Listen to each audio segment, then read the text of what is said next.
Hi everyone, and welcome back to the Driving Talk podcast. This is part 2 of our chat with Mr. Scott Woodwiss. In this episode, he's going to talk us through working with the late Ryan Jones, sort of projects he's got coming up and aspirations he's got for the future. And if you've missed part 1, don't forget you can head back to your Spotify and listen to that too. But let's settle in. Part 2 coming right up. So I inquired with a couple of people. I remember I emailed, one person I emailed was Andrew Coley. Of course, he now does stuff for Rattling stuff. And he was very good enough to come back and tell me to say, do a freebie at first, but then make sure once you've done the freebie that you can do stuff. There's some other advice that he gave me. I can't remember off the top of my head, but I appreciate his email. And then I had an email back from a guy called Chris. It was on Twitter, actually. There's a guy called Chris Hartley. And he was in some commentary, but he has his own production company, which he still does. And I asked him, said, look, I'd love to get some experience in commentating. Would you be able to maybe give me some advice or possibly give me help?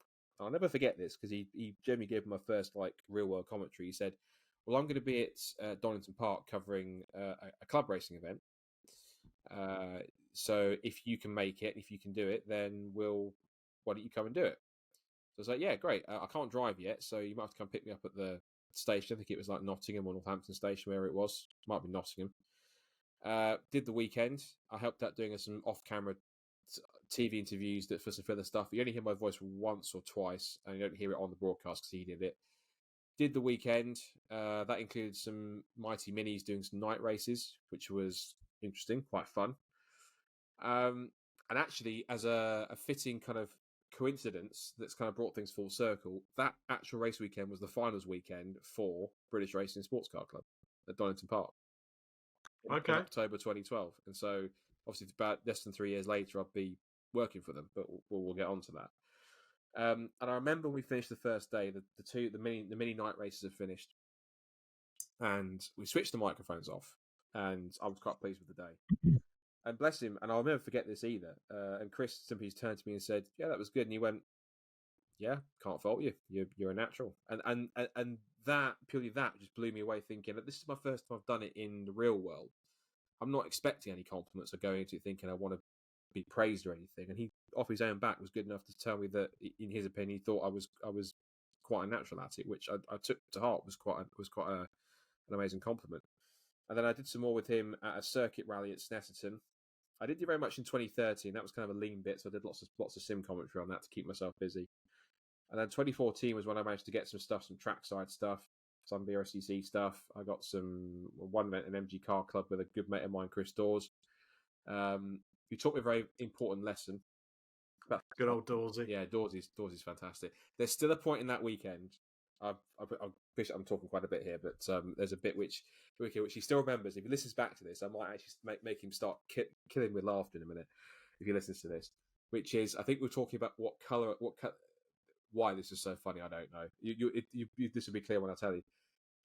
It's that we were laughing about the fact that I was correcting or mentioning what kind of shade of blue the car was. Whether it was duck egg blue or powder blue or something. And every time I mention it, it cracks him up because you very much recognise how pedantic we were both being about what kind of shade of blue it was.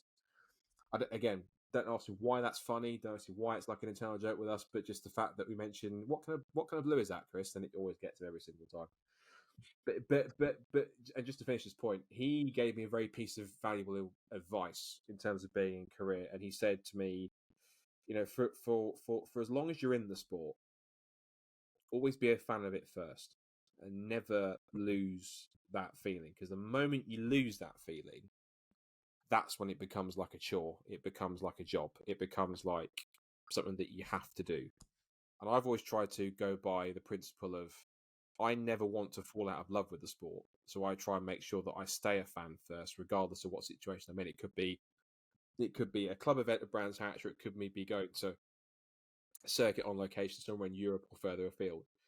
I'm always going to carry the fan in me first and foremost, because I feel like that's the most authentic version of me. That's the version of me that fell in love with the sport in the first place. And I never want to lose that, because I always want to be as authentic as I can for myself and appreciate the sport and the cars and the atmosphere of it for what it is.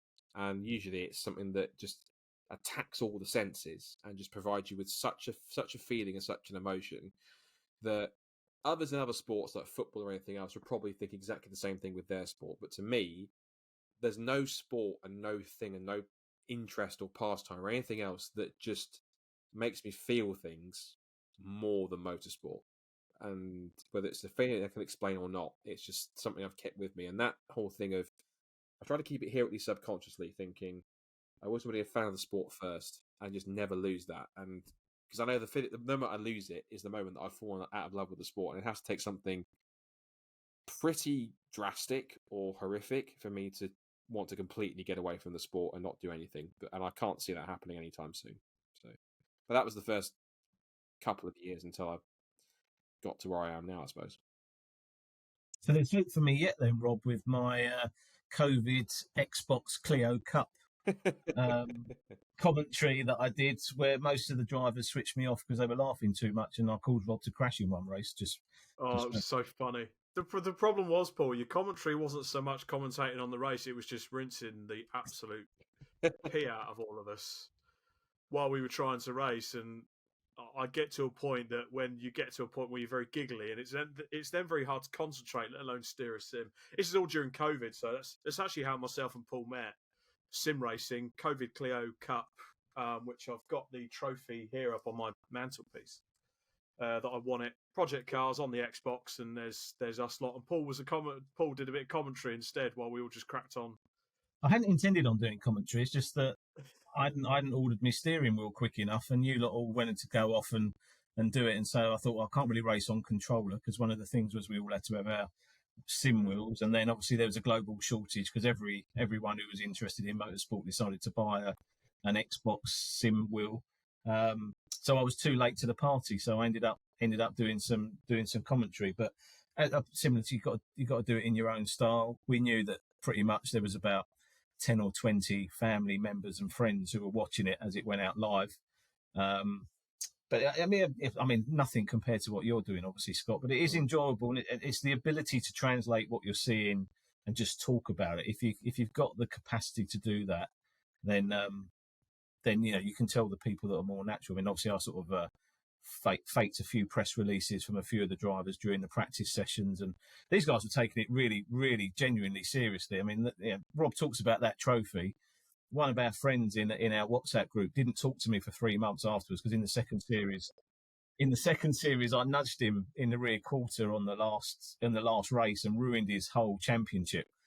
So this is serious stuff. But I think just that brief glimpse into even just commentating on what you're seeing, things unfolding in front of you. And I guess one of my questions for you will be, if you're commentating on what you're seeing and you don't necessarily have editorial control over the cameras, things are moving around. So how does that relationship work for you? I think for me, I've had times before when I've gone into a sim commentary or something else, and I've kind of acted intentionally or not, because there's an established lead commentator, more as like a colour commentator, just to kind of go from experience on what I understand.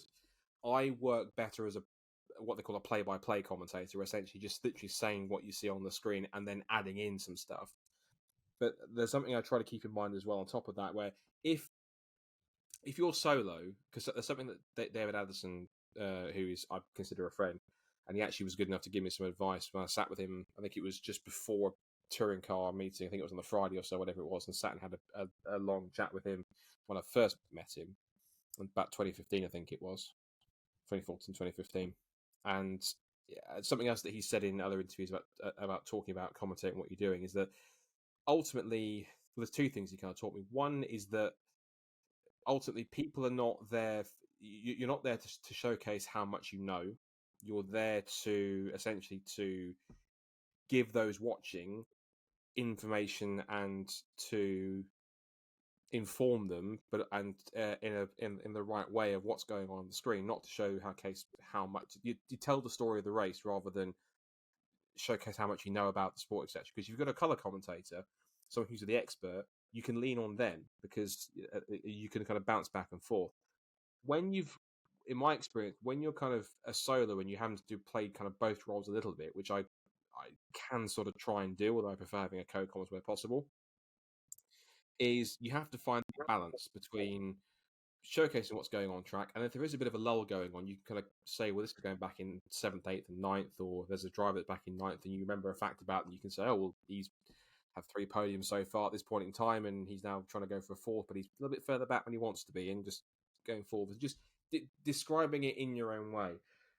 But the other one which he mentioned was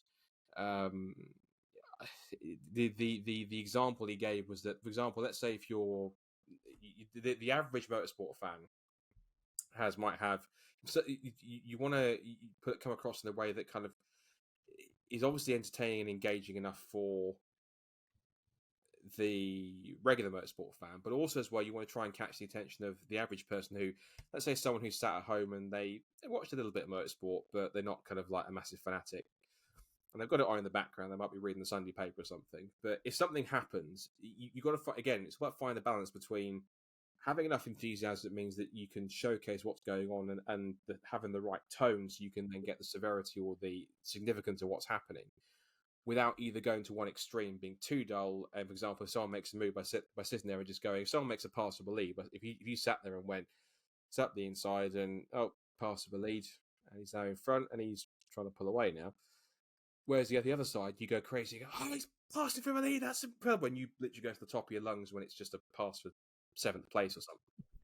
It's finding the balance of knowing when and where you have to use your voice and kind of balance it pretty well. And I'm no expert. I'm just going by what I understand and what works for me and what I know in my head. But David was very good at putting it across. He said it a couple of times in other interviews where he said it to me. It's you want to get to a point where if you can put something across, put it across in a way that person who sat there reading the newspaper, it's in the background. If something happens, you go, oh, look at that, that's happened.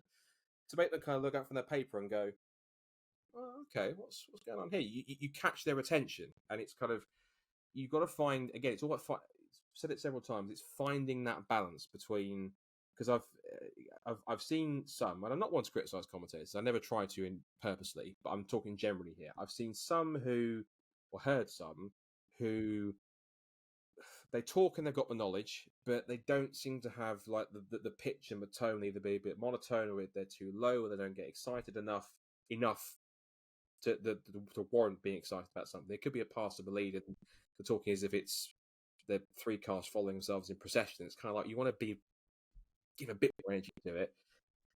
And you get some others who will be just completely shouting over the top and just almost all the time what's going on when there's a pass going on. And yeah, you can be excited, but there's too far and going really over the top to the point where it sounds a bit unbearable. And again, I'm generalizing here in terms of that thing where if you can find that medium of, and also knowing what tone and what speed and what pace and what words to use as and when you come up, and it is required skill. It's not an easy thing to pick up. I'll be the first to admit it's not an easy skill to pick up, but it's not something that, and I say this in a polite way, not everyone can do straight away off the bat. It is a skill that can be taught and can be developed.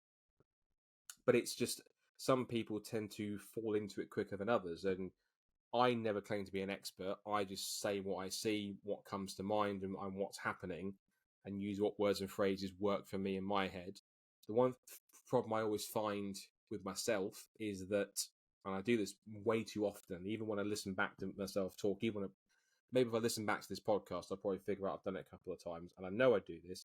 There are times when genuinely I talk too fast, which can be a benefit sometimes, but when I'm talking sometimes and I listen back and something's happened, I can listen back to myself and I'm thinking, what on earth did I say? I can get a gist of what I said when I listen to it. The average person, it's like it's all 200 words jumbled into one sentence, and I'm thinking, even I can't understand what I just said. And it's like, that's why I don't like listening back to myself on that point, where sometimes I have to purposely talk, like I'm probably doing now, purposely talk a little bit slower, which to any other person will sound like a normal tone, a normal speed, but to me sounds like I'm going at half speed. And if I talk at a regular pace, which I think is a regular pace, if I listen back to it, it sounds like I'm a little bit sped up, because that's just how my brain works. Because my brain tries to push out 200 words at once, and I have to put a filter in to kind of slow them down to an appropriate pace that people can hear it, and also try and pronounce my words a bit better. Because if I just go at a million miles an hour, I then get to a point where I'm just combining words and I'm not even pronouncing certain, I'm not punctuating the words properly. So I'm going to get to that point. So there are challenges with it, and I genuinely appreciate anyone that is kind enough to give me any feedback that's saying they enjoyed it. But I'm my own harshest critic, and I can look back at a commentary And someone can say, "Oh yeah, but you talking fast is all part of it, etc." But then I can look back at it and think, "I was way too fast there. Even I can't. Even me listening to it, I can't comprehend what I just said in that 5 second segment." I'm guessing your voice, tone, speed, all of that becomes your signature, doesn't it? Because we don't see you predominantly on commentary. We hear you, we don't see you. And even though we've not met in person, I recognise your voice and I can hear it back, sort of thing. So that is you. You know, it's how most of the audience receive you, isn't it? So it's definitely unique to each individual. So it has to be your signature. Yeah, and I appreciate that. And it's funny, you're not the first person who, if I'm speaking to people on the phone in the office and they've said, I say, like, Scott speaking, and they go, "Are you the Scott who does the commentary?" And I'll just go, my default response is just, "I might be." So that I might be. But yeah, I always appreciate anyone, genuinely, whether it's whatever level, who has any kind of praise for it. I'm never one of those people that takes it to kind of thinking I'm Billy Big Box or anything, because I'll always accept that I know my ability, but at the same time, I'd always accept that there's always more I can do to learn. There's always more I can do to develop, and there's always different levels that I can go to. And there are still career ambitions that I've got to go forward to that, which I'm sure we'll get onto at some point in this podcast. But yeah, I just talk about what I know and what makes sense to me, and just talk about it in a way in which I hope is entertaining, and I genuinely try to find that balance between being entertaining and hyping up the action at the appropriate level where it needs to be, and then where I can afford to kind of be a bit more sort of a little more laid back and better pace and better tone. When, again, if there's a pass of 15th place, for example, I don't need to treat it like it's a pass of a lead on my last lap. I can say, for example, pass 15th place, I can say he's up the inside, 15th place, and there he goes. He's up another spot. See if he can catch the guy in front. That's the tone I would take with that, because that's a nice simple move. It's further down the order. If it's a good battle, I might give it a bit more energy, but ultimately it's just finding that balance where, if it is we had some good races we're currently doing a winter esports series for BRSEC. We had I think it was a 3 or 4 wide moment, not the rounds we just done, but the previous rounds at Donington, and that was quite extreme, where that requires you to be quite high energy because it's quite a close finish. Whereas if it was someone who's dominating out in front, you can kind of say out the final corner and he takes victory in race number 3. But sometimes you might gloss over that because there's second and third are battling and they're side by side. So you might have to quickly say he wins the race in first, but here's the fight for second, neck and neck, and across the line. And then you can kind of glorify that because it's one of the top positions that they're battling for. So again, it's just, and that comes with practice, that comes with time, and that comes with advice and just working on it. And I think sim racing is a good platform. The scope of sim racing has become so big that there's so many different leagues and different platforms and ways in which people can practice. It's you see what like David Addison does it, and John Heinhoff's done it in the part previously, and others commentators who will go, Andy McEwen does it. I do it where I can, where they will go and do sim commentary. One, because they enjoy it, but also I think as well it's good to keep us in practice, because when you've got no motorsport to commentate on, unless you go off and do stuff in the Middle East or some of the winter series that exist in Europe and further afield, you don't get a chance to keep your hand in, because when the racing season finishes in October, November time, essentially your voice goes to sleep in a sense for another 3 months, 4 months, and then you're back into it again. So it's good. That's a good way to keep to not only get started, but also for those who are experienced enough, like me and anyone else, to keep your hand in, keep your voice, vocal cords in good form, and then when you're ready to go, when the racing season starts again in March time or so, whenever your season starts in the US or in Middle East or Europe or anywhere else it is, if it's in that winter period, then your winter series, then you can use that as when you're good to go. And then people's seasons start at different points depending on what connections they've got, what series they're doing, etc. All the stuff we've had over in the Middle East at the moment with Formula Regional and all the Dubai stuff, the 24 hours we just had, the Golf 6 hours and everything else. People are starting their season early. It's like motorsport practically never stops. So yeah, it's no, not these days. No, find the balance. No. Yeah. Oh well, you say about finding a balance. We weren't on commentary at the time, but I think we wanted to be. And I can remember being stood with you at the back of the commentary box at the conclusion of the 24 hours this year, the C1 24 hours. And it was Andrew Mather and Andy McEwen on the main comms when leader and second place had contact with 2 laps to go at the 24 hours. Yeah. and I think and you're trying to hold it in. I could see you bursting at the seams, nearly about to commentate on said moment. And all you can hear, I think, if you listen back, there's me and you shrieking at the back of the commentary box, and you can hear it. I think not to shatter the illusion, because this is how my brain works. I think when that happened at the time, I think you might have been in the commentary box. I remember, I think I was on the pit wall with Greg from BRSCC, and I was watching the stream. And that was actually the place to be, because whilst that was happening, down the pit lane, every single team is watching the 20th round finish. And depending on what points they're at, if there's delays and stuff, all you can hear is just like everyone's got at every single point when it's happening, and even when we're watching it, all you can hear for the pit lane is just in terms of, but it goes off at different points down the pit lane, so you get it like multiple times at the instant when the incident happens. And even me and Greg are watching on the pit wall, going, "It's going to be close. It's going to be close." And when they touch, literally, it's an exciting finish in it when you look at it overall, but also from a contest point of view, from a club point of view, you look at it, you go, "Yeah, that's close. No, don't do that." And it's you watch it in that point. But yeah, that was a dramatic but unfortunate way in which it concluded. But yeah, that was that's the whole point of it. And again, if you listen back to when Andy was commentating on that, he gets to the point where he's quite animated and quite high energy and high pitch in that point. And in some cases, that it's those kind of occasions when it's literally a fight for the lead with like 2 or 3 minutes to go, and it's that close, it's been that sort of back and forth. That's when you can kind of get to that point of find that pitch, that energy, that point when you do get quite excited.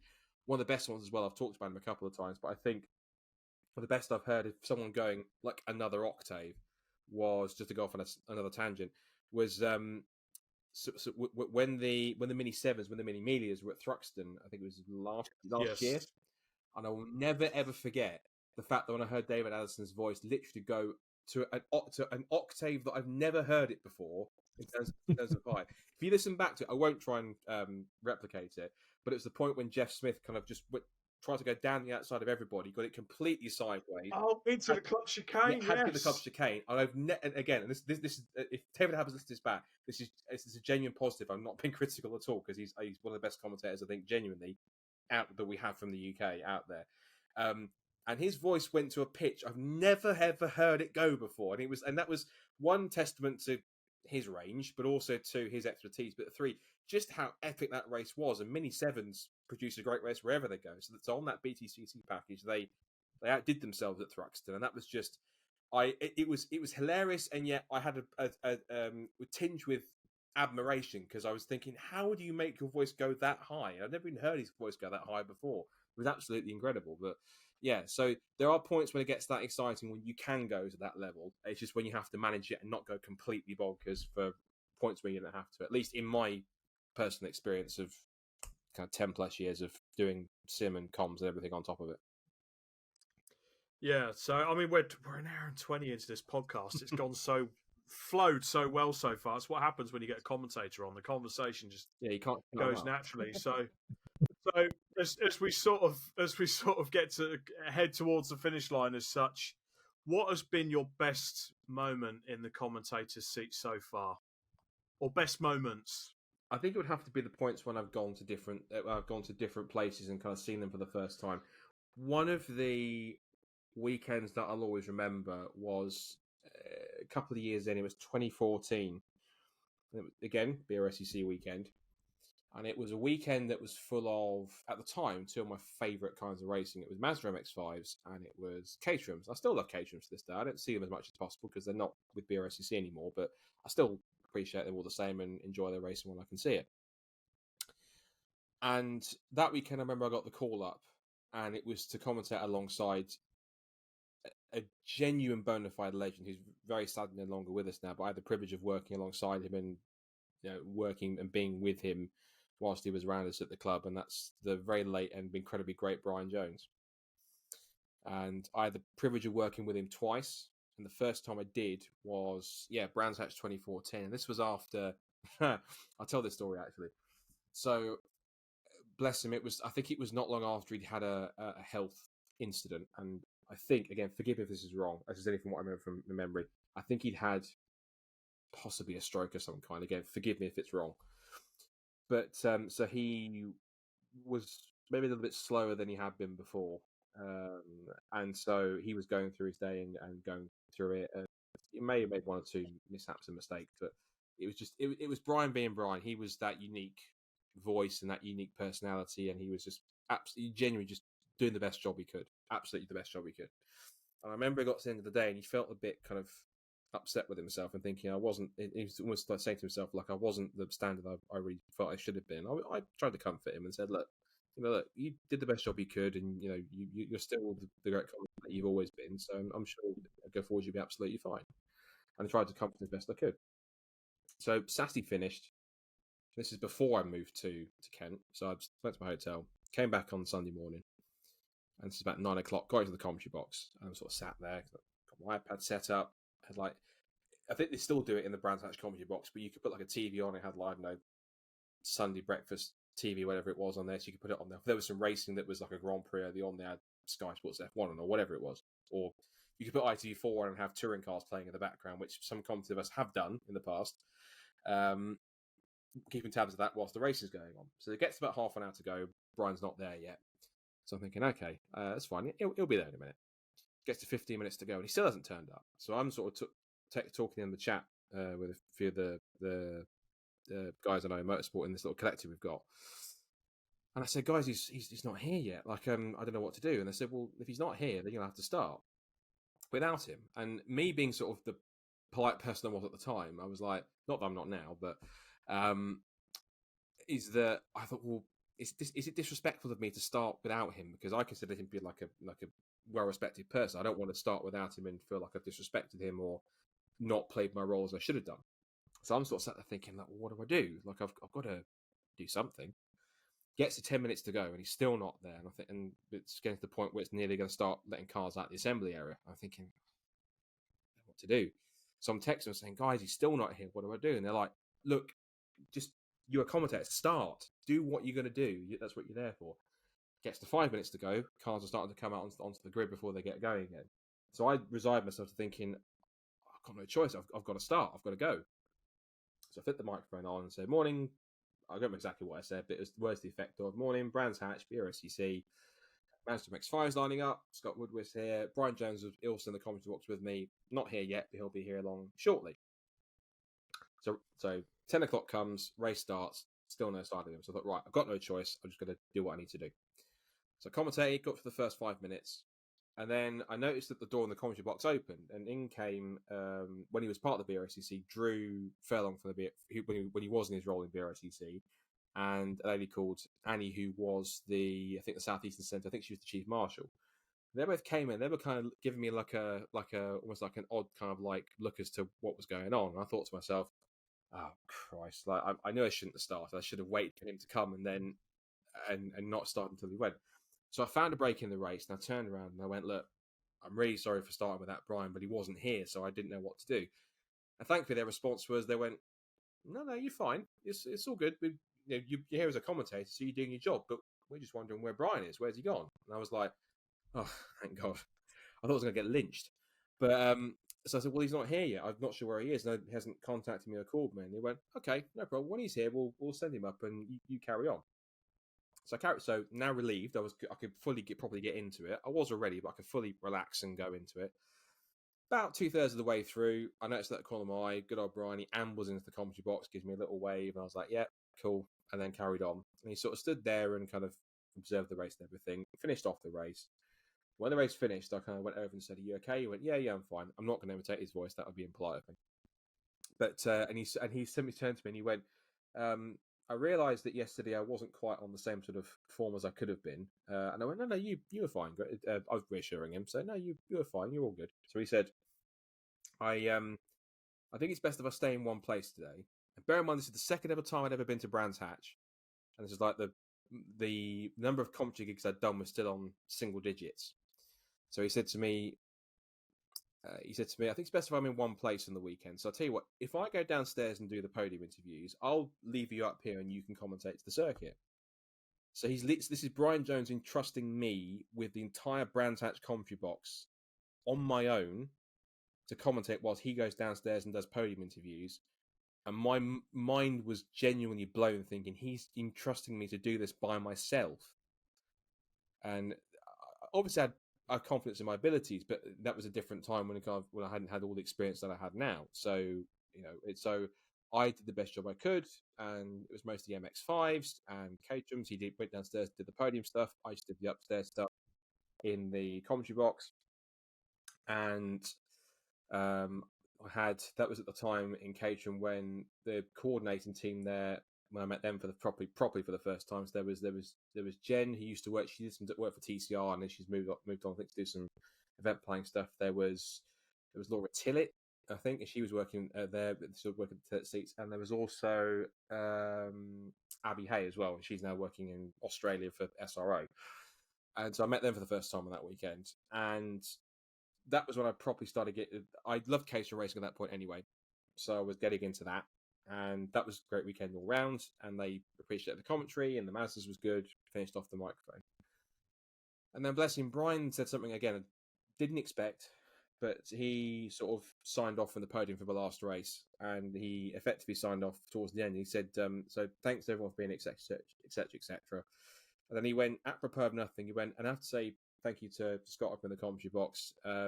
He's done a fantastic job, and his commentary has been first class. So well done to him, and thanks for all the stuff he did.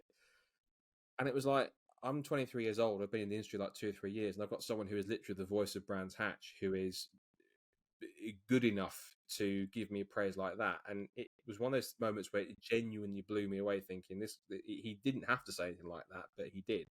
I always worry how that sounds sometimes. So I promise now that's to listen to brag or anything. It's genuinely just, he said that, and it was one of those things that will always stick with me, is that he was gracious enough as well. On top of that,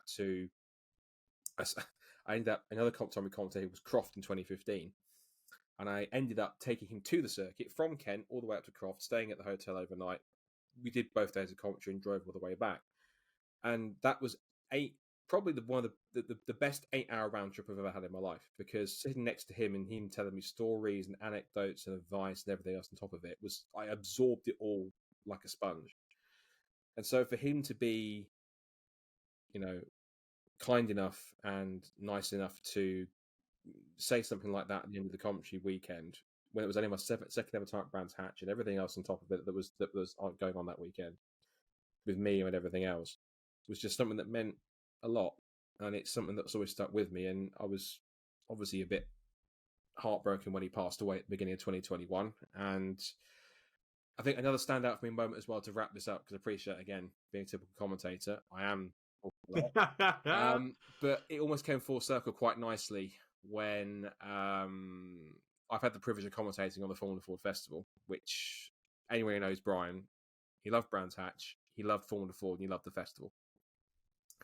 And I've had the privilege of commentating on my live stream 2 or 3 times, and I did the 2022 festivals. I've done it on Circuit Comms a couple of times, and I've been on broadcast, I think, 3 or 4 times. Yeah, I did 3 times. 21 with Andy McEwen. 22, I did it solo, although we don't talk about the final, which only lasted, 2 laps? We don't talk about that. It was the weather. Yeah. It couldn't have. That was a bit unfortunate, because I was hoping there'd be a really good final, and then unfortunately the weather played its part and scuppered that. But I was privileged to do it solo on the broadcast. And in 2023, I did it again with Andy, and that was a cracker. 2021 and 2023 were cracking finals, and there were 2 finals, I think, that if Brian had been around to see them, particularly as 2021 was the 50th Formula Ford Festival, like in history, and we had a proper big celebration for that. We had a nice celebration dinner event on the Friday evening. The final itself was magic. It was like how Formula Ford should be, and it was just a fantastic race. And 2023's one last year was actually, because even though Jamie Sharp won 2021, I spoke to him afterwards, and I said, that was an amazing final. He even went, yeah, you know what? Even though I won 2021, that was a better final. And in some ways, I could see where he was coming from. So that was good. But so there was that. And then just a roundabout stuff, like some of the stuff I've done on the continent very quickly. So I'll rattle through them without any details. I did TCR Europe Trophy in 2017. That was Adria in Italy. And I got to meet Gabriele Tarquini, which was quite a cool thing, and interview him and help doing some press stuff. So that was quite cool. That was the second ever race for the new Hyundai TCR. So that was cool. I did the last 3 rounds of International GT Open. I got to cover for Ben Evans. He very kindly called me up. So again, shout out to him as well for giving me the opportunity. And that was Silverstone, and then Barcelona, the Catalunya circuit, and then Monza. So I got the chance to visit Monza and sit in the sat in the pit straight grandstand during TTR practice, and just you go to a place you can feel the history. Yeah. History, you can literally physically feel it. And I sat there imagining like all these Tifosi fans sat around on race day with flags and a sea of red everywhere. It was a magnificent thing. And because I'm always thinking of when rather than if. When I go back, one thing I didn't do is go to the banking. I need to go to the banking and see that again. And see that properly. There was as well when I went to go to Dubai for the first time, end of 2022, and that was to do an event called the Gulf Historic, which was kind of like their version of like Goodwood and Silverstone Festival with a little bit of Gran Turismo sprinkled in. It was a really nice event. It's only run 3 times. That was its second time. Third time had a few more people turn up last year, and that was pretty good. And yeah, just all the stuff I've done with Formula Ford Festival and everything else on top of that. And then I don't know if it's a question you're going to ask or preempt, but in terms of ambitions to go forwards, for me, I want to reach and go to places like Spa 24 Hours, Le Mans, World Endurance Championship, the SRO paddock, Bathurst.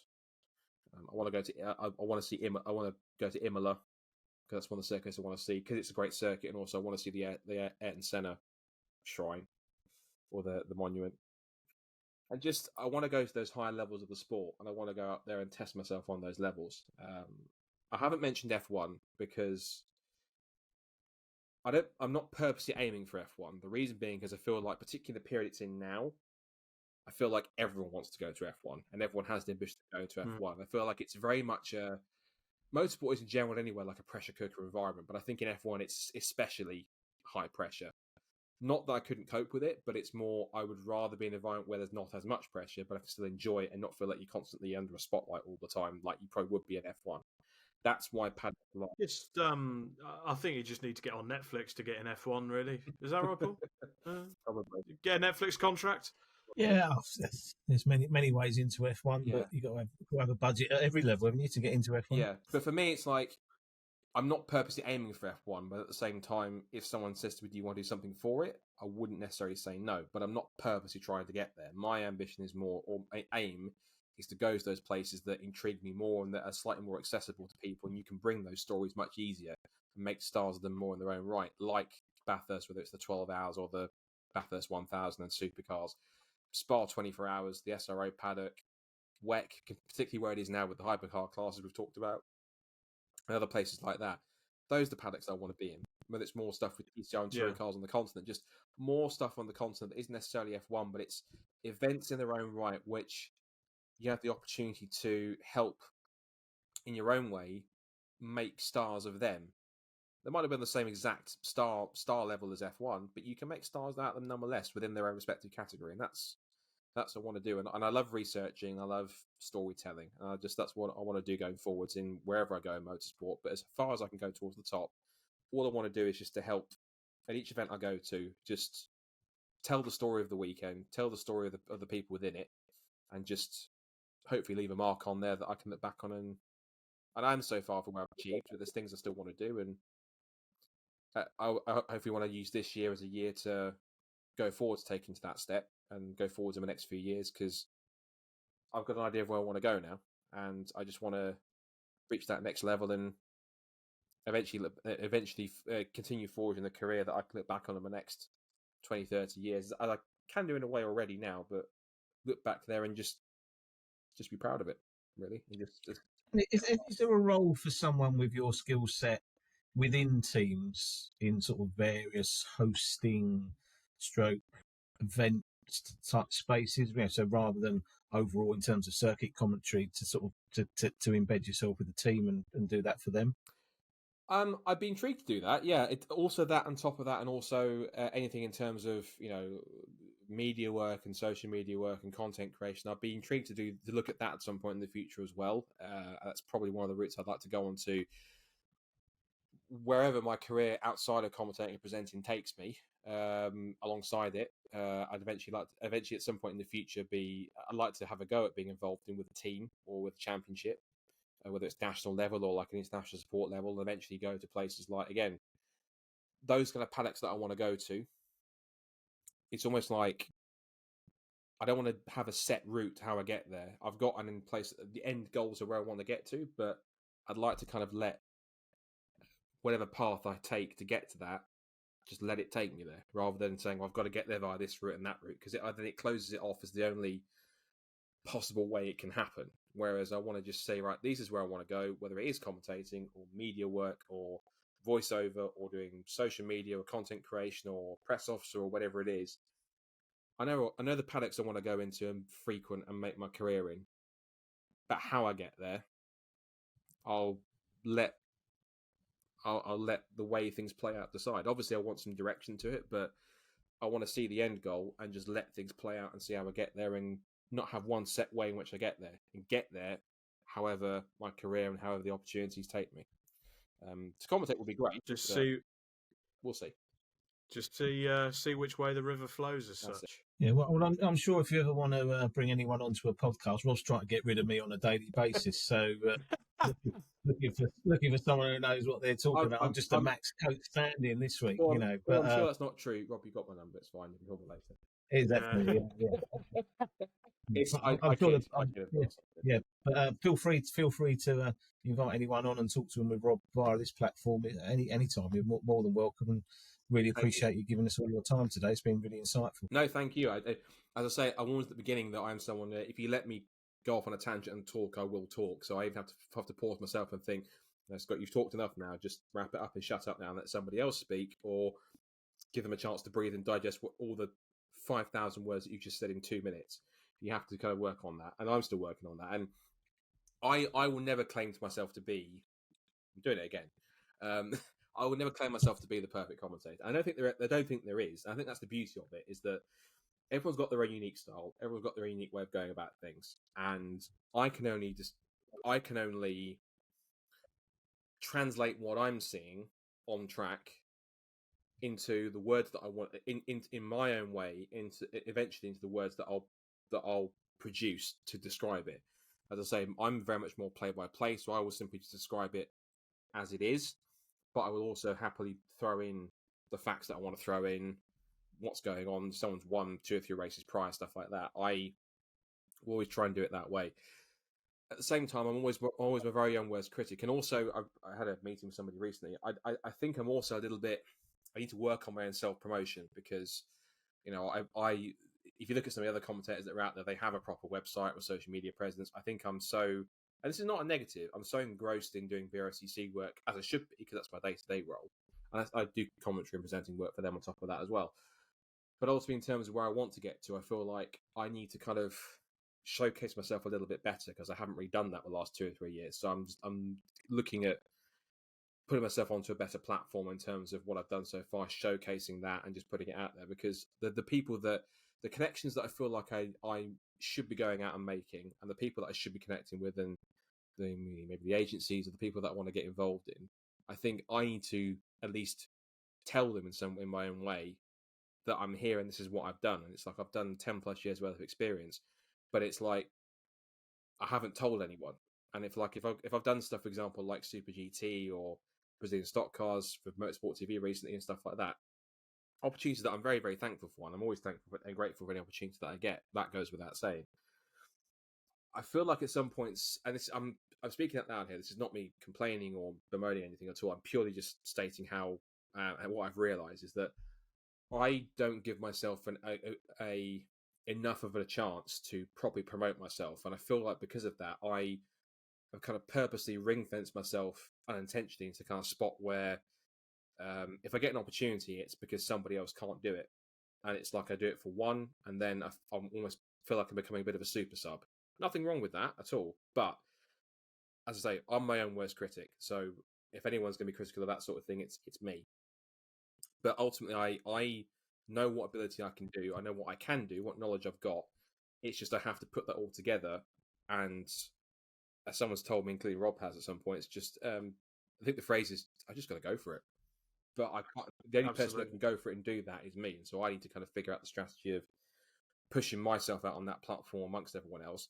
And I don't want to replace anyone. I'm not going to go out there and I don't want to take any particular commentator's job. I don't want to take anyone's job. I want to be part of the team and work with them rather than in place of them.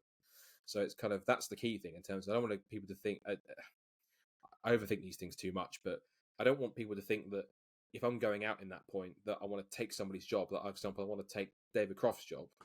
I want to work with David Croft, not take his place. I don't want to place David Addison or anyone else. I want to work with them. I want to be part of the team. I want to go to Spa 24 Hours and be on the same team as David Addison and Bruce Jones and Ben Constant-Juris and Paul Trustwell and the other guys that do all those sorts of things. I want to be part of that team and do it with them. I don't want to replace anyone, because if anything, they're people I can work with and learn from and build partnerships and friendships with, and that's the kind of place I want to get to. So we could have a whole other podcast about territorial politics of commentators and backroom conversations about you're selling your ice creams where I park my van, mate. Camp on your territory. I want to work with you, not against you, or replace you. I want to stress that entirely. But from an audience perspective, I just want to say thank you. I really enjoy listening to your commentary.